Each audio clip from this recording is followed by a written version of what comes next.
Hello friends, welcome to our kitchen. இன்றைக்கி நம்ம கிச்சனில் கிராமத்து ஸ்டைலில் பூண்டு மிளகு முட்டை குழம்பு செய்ய போகிறோம். வீட்டில் இருக்கக்கூடிய பொருட்களை வச்சு ரொம்ப ஈஸியாக செஞ்சிடலாம். வாங்க எப்படின்னு பார்க்கலாம். இது சாதத்துக்கு செம்மையாக இருக்கும். அடுப்பில் ஒரு கடாயை வச்சுக்கிறோம். அடுப்பு லோ ஹீட்டில் இருக்கட்டும். அதில் 1.5 டீஸ்பூன் மிளகு சேர்த்துக்கிறோம். சீரகம் 1 டீஸ்பூன் சேர்த்துக்கிடுவோம். சேர்த்து நல்லா இதை வறுத்துக்கிடுவோம். மிளகு சீரகத்தை வறுத்து சேர்க்குறப்ப இதனுடைய டேஸ்ட்டு வேறு லெவலில் இருக்கும். அடுத்த அடுப்பில் ஒரு பேன் வச்சுக்கிறோம். அதில் நல்லெண்ணெய் 3 டேபிள் ஸ்பூன் ஊற்றிக்கிறோம். நல்லெண்ணெயில் குழம்பு எந்த குழம்பு செஞ்சாலும் நல்லா ஒரு வாசமாக இருக்கும், டேஸ்ட்டாகவும் இருக்கும். எண்ணெய் சூடாயிருச்சு. கடுகு 1/2 டீஸ்பூன் சேர்த்துக்கிடுவோம். வெந்தயம் 1/4 டீஸ்பூன் சேர்த்ததுக்கப்புறம் நல்லா பொரியட்டும். பொரிஞ்சதுக்கப்புறம் கருவேப்பிலை கொஞ்சமாக சேர்த்துக்கிடுவோம். கொஞ்சமாக கருவேப்பிலை. அதுக்கப்புறம் சின்ன வெங்காயம் ஒரு 20 வெங்காயம் பாதி கட் பண்ணி வச்சுருக்கேன், அதையும் நம்ம சேர்த்துக்கிடுவோம். அடுத்து பூண்டு ஒரு 20 பூண்டு, அதையும் பாதியாக கட் பண்ணி வச்சுருக்கேன், அதையும் நம்ம சேர்த்துக்கிடுவோம். நல்லா கிண்டிக்கங்க. பச்சை மிளகாய் 2 சேர்த்துக்கிடுவோம். இப்போ நல்லா வதங்கணும். பொன்னிறமாக வதங்குற வரைக்கும் நம்ம இதை வதக்கணும். பொன்னிறமாக நல்லா வதங்கிருச்சு. பார்த்தீங்களா, ரொம்ப அருமையாக வதங்கிருக்கு. இந்த மாதிரி பொன்னிறமாக சின்ன வெங்காயம் வதங்குறப்ப குழம்பு நல்லா டேஸ்ட்டாக இருக்கும். அடுத்து 2 தக்காளி, மீடியம் சைஸ் 2 தக்காளி கையால் பிசைஞ்சு நான் சேர்த்துருக்கேன்.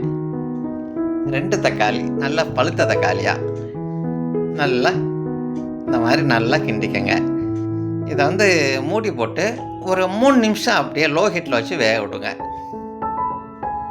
3 நிமிஷம் நல்லா வெந்துருச்சு. லைட்டாக கிளறி விட்டுக்கிட்டு அடுத்து மஞ்சள் தூள் 1/4 டீஸ்பூன் சேர்த்துக்கிடுவோம். மிளகாய் தூள் 1 டீஸ்பூன்.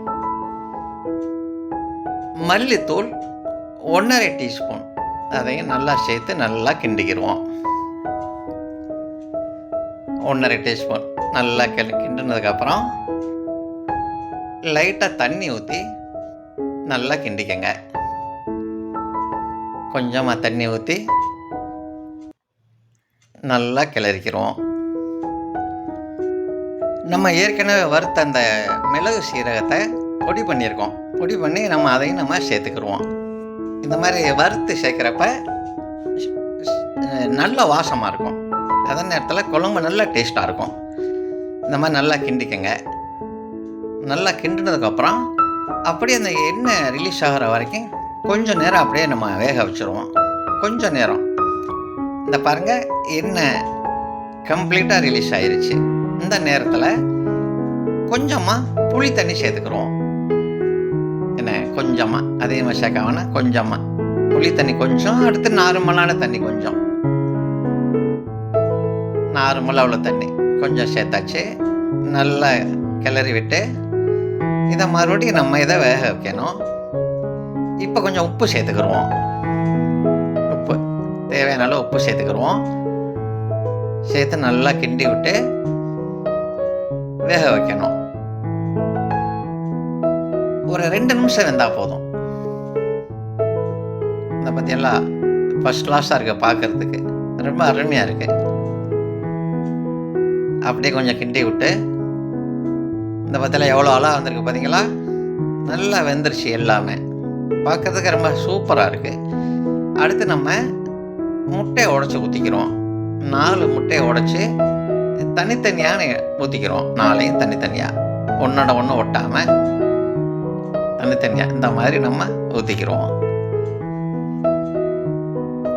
இந்த மாதிரி ஊற்றுனதுக்கப்புறம் இதை மறுபடியும் மூடி போட்டு 5லேருந்து 6 நிமிஷம் வரைக்கும் நல்லா வேக விட்டுருவோம். அடுப்பு லோவிலே இருக்கட்டும்.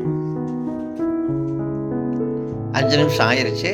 இப்போ பாருங்கள் எவ்வளோ அருமையாக வெந்திருக்குன்னு பாருங்கள். பார்க்குறதுக்கு அப்படியே சாப்பிடணும் போல் தோணுதில்ல, அவ்வளோ அருமையாக வந்திருக்கு. இது சாதத்துக்கு தான் செம்மையாக இருக்கும்.